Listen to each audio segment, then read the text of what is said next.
سچی کہانی۔ انگریز جب ہندوستان آئے تو اپنے ساتھ مشینیں بھی لائے۔ اس وقت تک یورپ میں ریل اور دوسری مشینیں ایجاد ہو چکی تھیں۔ انگریزوں نے ہندوستان میں ریلوں کا کام شروع کیا۔ برِ صغیر پاک و ہند میں ریل کی پہلی لائن ممبئی سے تھانے تک پہنچائی گئیں۔ اس کے بعد مختلف حصوں میں پٹریاں بچھائی جانے لگیں۔ پہاڑی علاقوں میں پٹریوں کا بچھانا ایک بے حد مشکل کام تھا۔ انجینئرز نے پہاڑوں میں سرنگیں کھود کر لائنوں کو گزارا۔ ہمارے ہاں کوئٹہ لائن اس کی شاندار مثال ہے۔ پونا اور ممبئی کے درمیان بھی بڑے بلند پہاڑ ہیں۔ انگریز انجینئرز ملک کے اور حصوں کو ممبئی سے ملانے کے لیے ان پہاڑوں میں سے لائن گزارنا چاہتے تھے۔ انہوں نے ان پہاڑوں میں لائن کے لیے راستہ تلاش کرنے کا کام شروع کیا۔ کئی جگہ سرنگیں کھودنے کا فیصلہ ہوا۔ ان پہاڑوں میں ایک جگہ ایسی بھی آئی کہ انجینئرز کی سمجھ میں نہیں آ رہا تھا کہ لائن کو کس طرح آگے بڑھائیں۔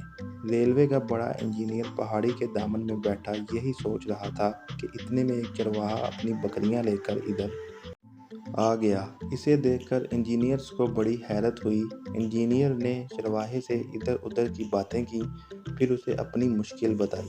چرواہے نے انجینئر سے کہا کہ وہ پریشان نہ ہو، اور پھر اس نے ایک اونچی جگہ کھڑے ہو کر انجینئر کو لائن بچھانے کا راستہ بتایا۔ انجینئر اس کے مشورے سے بہت خوش ہوا۔ اس کی ہفتوں کی پریشانی دور ہو گئی تھی۔ آخر کار یہ لائن اسی چرواہے کے مشورے کے مطابق ممبئی تک پہنچ گئی۔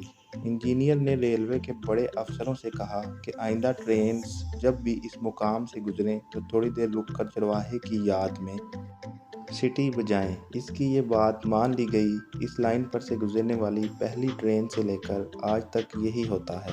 بجلی کی تیز رفتار ٹرینیں یہاں ایک سیکنڈ رک کر سیٹی بجاتی ہیں اور اگلی منزل کی طرف چل پڑتی ہیں۔ یہ سیٹی اس چرواہے کے احسان کی یاد میں بجائی جاتی ہے۔ اس سے یہ بھی ثابت ہوا کہ مشورہ مفید ہوتا ہے۔